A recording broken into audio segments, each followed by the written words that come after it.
Ciao a tutti ragazzi, benvenuti in questo nuovo video. Io sono Daniele, faccio l'apicoltore. Allora ragazzi, qui abbiamo una situazione invece che è molto positiva. Adesso, dopo la sigla, vi spiego cosa farò.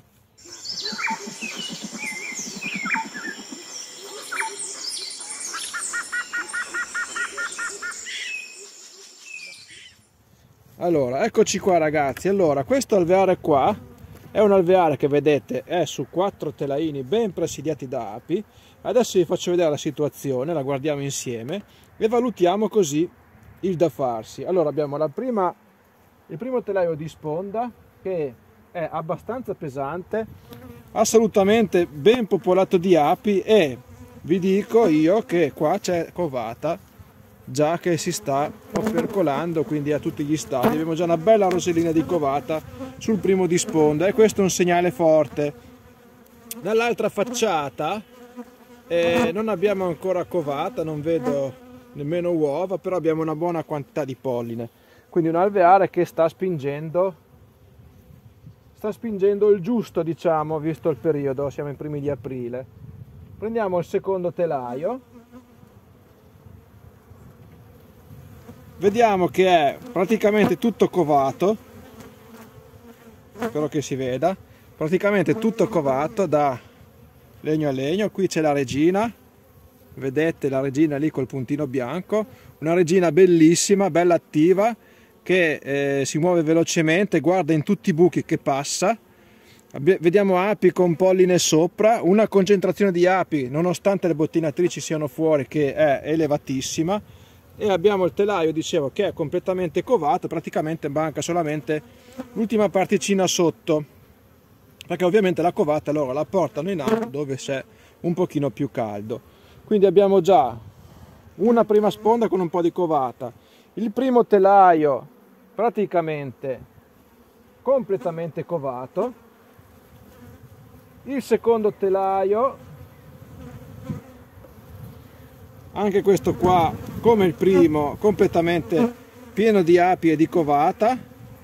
Abbiamo anche qua una buona corona di miele, una buona scorta di miele, assolutamente un'ottima popolazione di api.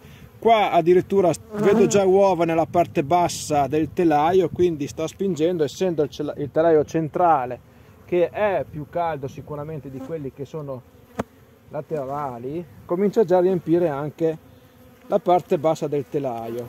L'ultimo telaino qui, che è l'altra sponda, da questa parte abbiamo del nettare e da questa parte abbiamo covata, e anche qui una ottima popolazione di api. Cosa facciamo adesso?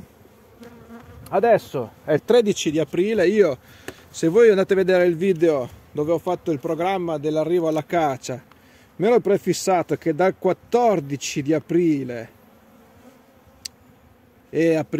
marzo, al 14 marzo, oggi è il 13 aprile, mi ero prefissato che dal 14 marzo avrei cominciato ad allargare le famiglie a 4 telaini. Oggi è il 13, questa famiglia qua ha tutti i requisiti per poter essere allargata. Adesso io qua ho un telaio completamente vuoto, non c'è nulla, c'è un po' di nettare, meglio ancora che ci sia nettare, quindi io lo metto tra l'ultimo di covata e il primo di sponda. Anche se il primo di sponda ha già della covata che inizia ad opercolare, non fa nulla, perché abbiamo 3 telai pieni di covata, oramai 3 telai pieni zeppi di covata, che una volta che sarà schiusa, questa covata qua è prossima allo sfarfallamento, una volta che sarà schiusa, ogni telaino di questi andrà a coprire circa 2 telaini e mezzo o 3, quindi qui avremo tra qualche giorno una popolazione assolutamente consona per coprire un telaio in più di api. Adesso la cosa importante da fare qual è?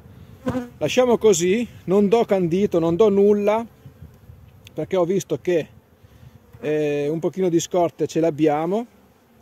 Fra una settimana veniamo a vedere che se le api sono veramente tante, allargheremo di un altro telaino che ce l'abbiamo qui già disponibile. Ecco ragazzi, quindi per farvi vedere qua quando è che si inizia ad allargare, in che condizioni si inizia ad allargare e come si inizia ad allargare.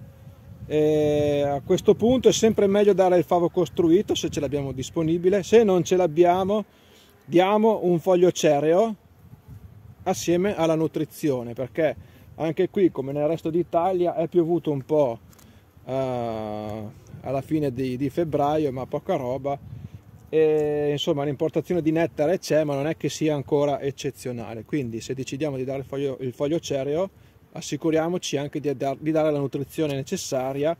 Sempre un occhio alle previsioni meteo, perché ricordo sempre che la nutrizione liquida in marzo, metà marzo, è ancora una cosa che può creare problemi. Quindi se ne dà poca, se ne dà 1 litro, e se la dà magari un po' più spesso. Guardiamo, una volta che è costruito il foglio cereo ci fermiamo. Perché dico di stare attenti? Perché se il tempo peggiora, se le temperature di notte si abbassano, possiamo andare incontro sempre al solito problema nosema, quindi può essere un boomerang, ci può tornare indietro e farci male. Quindi una bella famiglia, la trattiamo se possiamo in questo modo qua. Se avessi avuto una sponda da sforchettare, l'avrei sforchettata e messa lì, così avrei consentito il ricambio del miele vecchio dell'anno scorso e un'ottima stimolazione per questa famiglia. Comunque va benissimo il telaio costruito. Fra una settimana veniamo a vedere gli sviluppi. Eccoci ragazzi, quindi per questo video ancora è tutto. Io vi ringrazio perché siete in tantissimi davvero che mi scrivete, mi seguite, mi chiedete consigli, e sono felicissimo di questo. Io come faccio il possibile per rispondere a tutti. E ragazzi, che dire, mettete un bel like al video e noi come sempre ci vediamo al prossimo video. Ciao a tutti.